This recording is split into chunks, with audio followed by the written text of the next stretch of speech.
Assalamualaikum warahmatullahi wabarakatuh. Pada kesempatan kali ini kita akan membahas tentang mengapa sih artikel Anda itu, Bapak, Ibu, Mas dan Mbak, baik itu akademisi, ya termasuk dosen, mahasiswa ataupun praktisi yang ingin menulis jurnal, mengapa kok artikel jurnal saya itu ditolak oleh editor? Ya, ada beberapa alasan. Ini berdasarkan pengalaman karena saya juga pernah ditolak, pernah menjadi editor, pernah jadi reviewer, insya Allah sudah semua lah, mulai dari jurnal yang tidak ada indeksnya sampai jurnal yang berindeks Scopus dan Web of Science gitu.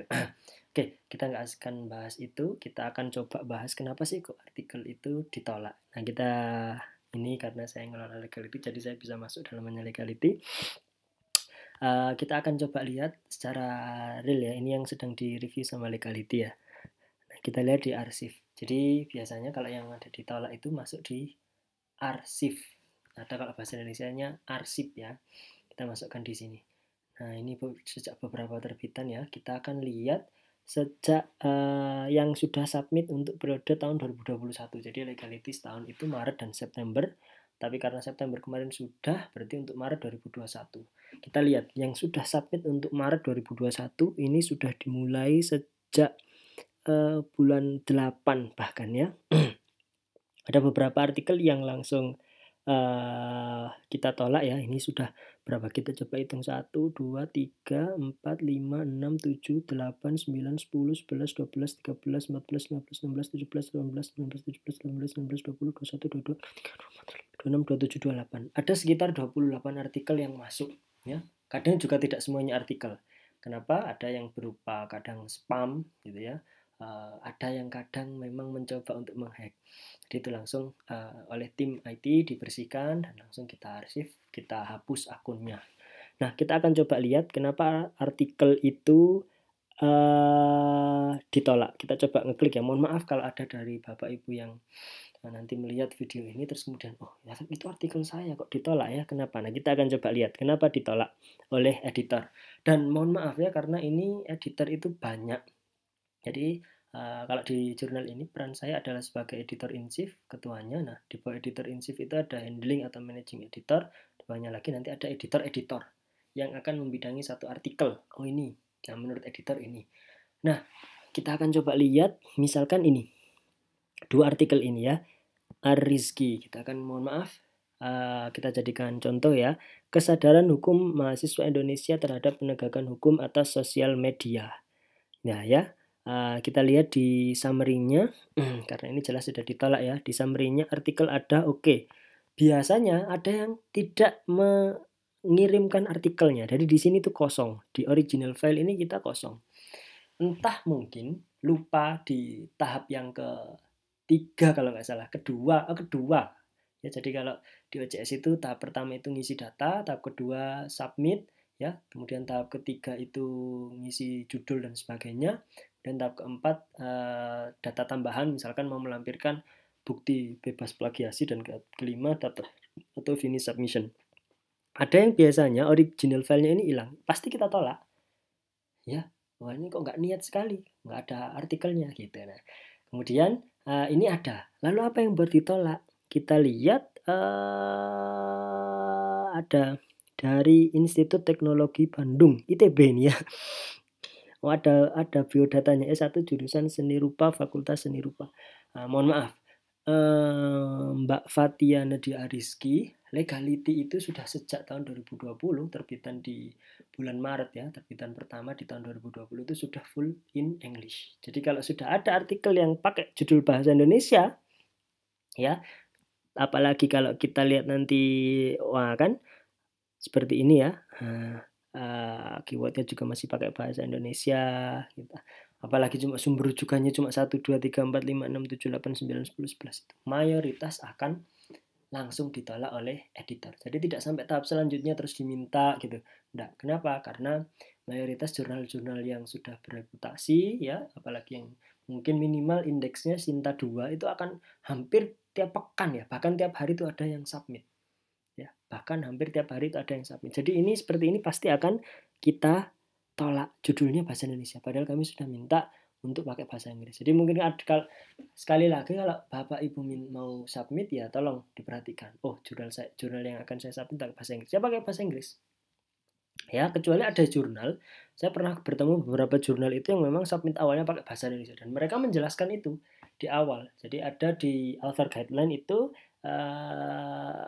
artikel dalam bahasa Indonesia dulu, terus kemudian nanti setelah proses review baru final revision, revisi yang terakhir itu pakai bahasa Inggris. Sementara legality ini sudah dijelaskan di home ya.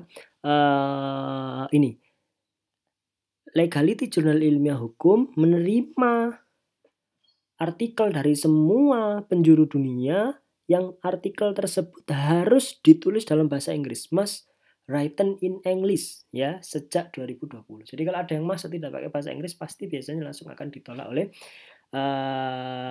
editor. Nah, coba kita akan lihat lagi artikel seperti apa yang kemudian tidak diinginkan oleh legality.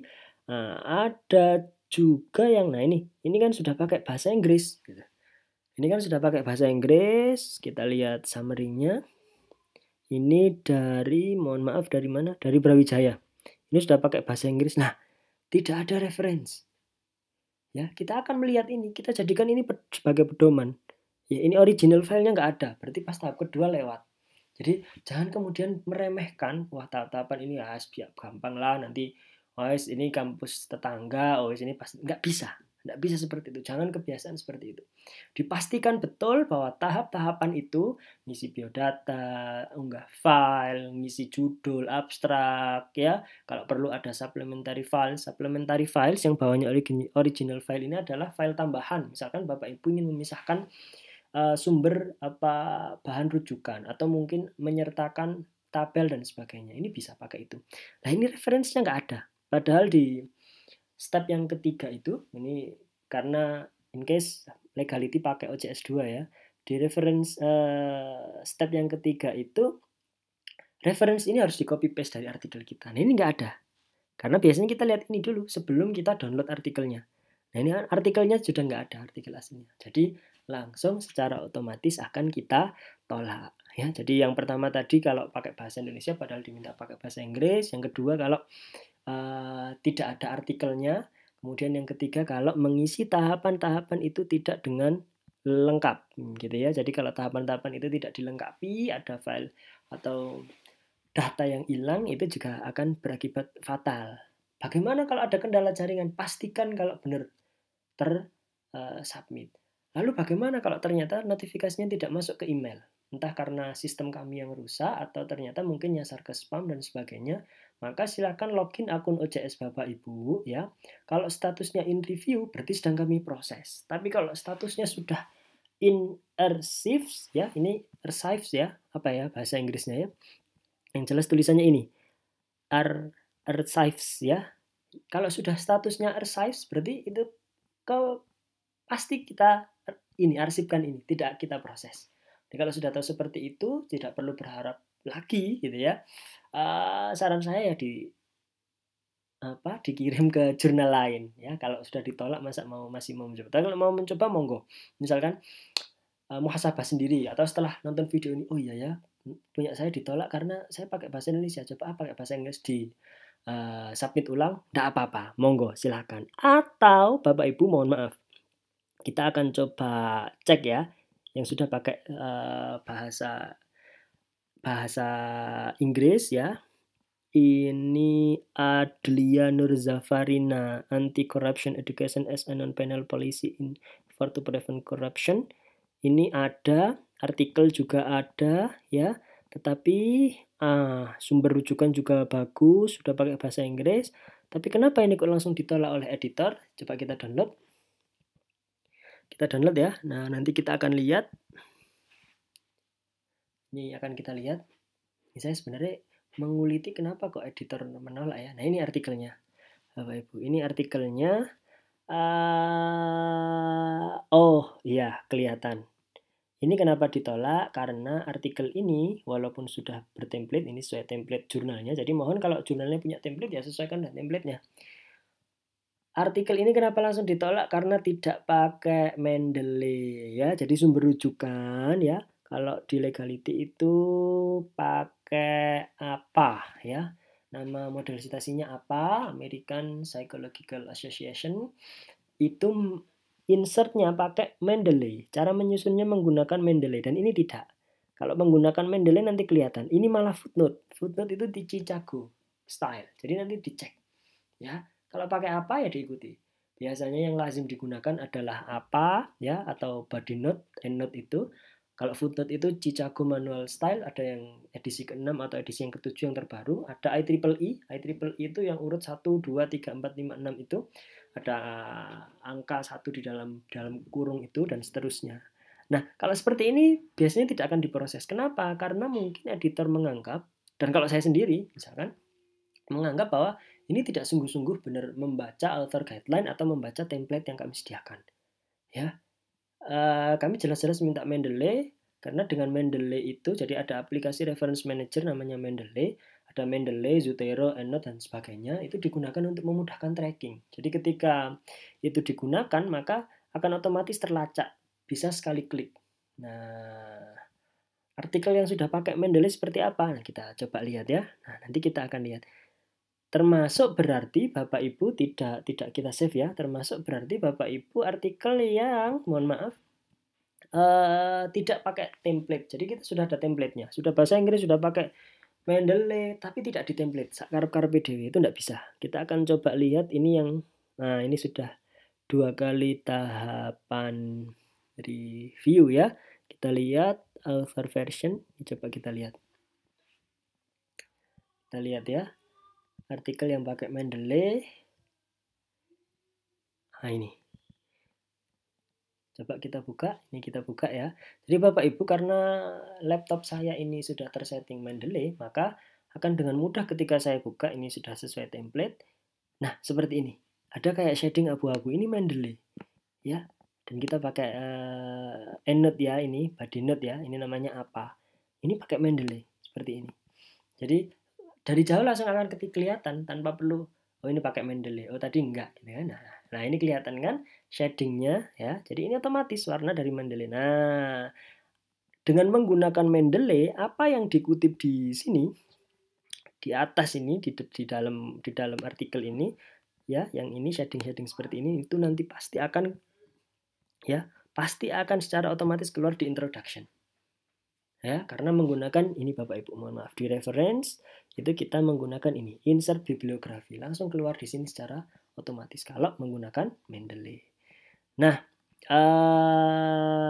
mungkin itu tadi Bapak Ibu alasan kenapa kira-kira artikel kita kok ditolak ya sama editor gitu ya. Atau kadang ada beberapa jurnal saya menemukan misalkan kalau di jurnal hukum itu ada Brawijaya Law Journal punya UB atau Yurisdikti punya UIN Malang gitu ya. Itu di beberapa terbitan, bukan di beberapa terbitan, semua terbitan memiliki topik. Kalau memang tidak sesuai topik, mereka biasa mengadakan call for paper. Misalkan topiknya sekarang adalah penegakan hukum HAM atau restoratif justice misalkan. Kalau tiba-tiba kita bahas tentang hukum adat gitu ya, saya kan pakarnya hukum adat atau hukum pemilu misalkan, ya pasti ditolak. Biasanya seperti itu ya. Nah, biasanya dapat email balasan uncitable submission. Jadi submit yang tidak sesuai. Jadi Bapak Ibu silakan mau dicek OJS-nya. Kalau ternyata statusnya masih in review, berarti sedang kami proses. Ya, nah, status di OJS itu ada 3 ya. Pertama awaiting assignment, belum diapa-apain, baru disubmit, masih nunggu editor berpikir dan sebagainya. Kalau sudah oke sama editor, sudah cek Turnitin lolos, editor oke, cocok nih, template oke, Mendeley oke gitu kan. Sumber rujukan mencukupi dan sebagainya, maka masuk ke reviewer, in review statusnya Bapak Ibu. Nah, kalau in review sudah ada review, hasil review dari reviewer, kemudian dikembalikan ke Bapak Ibu, sudah Bapak Ibu revisi sampai ada yang 2 sampai 3 kali revisi ya, termasuk revisi bahasa atau proofreading. Maka statusnya adalah nanti in editing. Jadi in editing itu berarti tinggal nunggu terbit. Biasanya kita nggak boleh ngapa-ngapain, nggak boleh narik artikel. Bahkan beberapa jurnal, kalau Bapak Ibu maksa untuk narik artikel, nanti Bapak Ibu akan kena penalti atau akan di blacklist dari jurnal tersebut. 3 status itu yang kemudian, kalau sudah in editing pasti terbit. Tinggal tunggu aja volume berapa, nomor berapa. Tetapi kalau ternyata Bapak Ibu misalkan hari ini submit, besok ngecek, loh kok di arsip ini inarsif berarti itu ditolak. Ya, mungkin biasanya harusnya secara direct ada pemberitahuan masuk melalui email, tapi mungkin OCS-nya sedang rusak atau emailnya nyasar dan sebagainya, maka kalau sudah inarsif atau diarsip, maka silahkan kalau bahasanya anak muda zaman sekarang mundur alon-alon gitu ya. Pesan saya juga sering ditolak seperti itu, jurnal biasa, jurnal terindeks Scopus, bereputasi, WOS. Yang penting jangan baperan ya, dan kemudian ya itu ya, jangan menggunakan jalur-jalur yang menurutnya, aduh saya kan teman, aduh saya kan kenal, enggak, jangan ya. Gunakan yang memang sesuai ya, dipahami author guideline gitu ya. Ini author guideline ada di sini ya, dibaca, kemudian template ada di sini ya, di-download template-nya. Kalau sudah cara-cara itu, insya Allah nanti akan kemudian terbit melalui proses review itu akan senangnya luar biasa. Sekali lagi kami tunggu Bapak Ibu kalau mau submit di legality. Kalau tadi sekilas saya kasih bocoran bahwa untuk bulan Maret baru ada 6 artikel yang masuk, berarti masih ada 4 slot. Silahkan, monggo. Kalau mau minta LOE, kalau mengikuti proses dan layak juga nanti akan kita terbitkan LOE. Legality insya Allah gratis tanpa memungut biaya apapun. Terima kasih, semoga bermanfaat dan semoga artikel kita bisa terbit dengan cara yang jujur, dengan cara yang baik gitu ya. Assalamualaikum warahmatullahi wabarakatuh.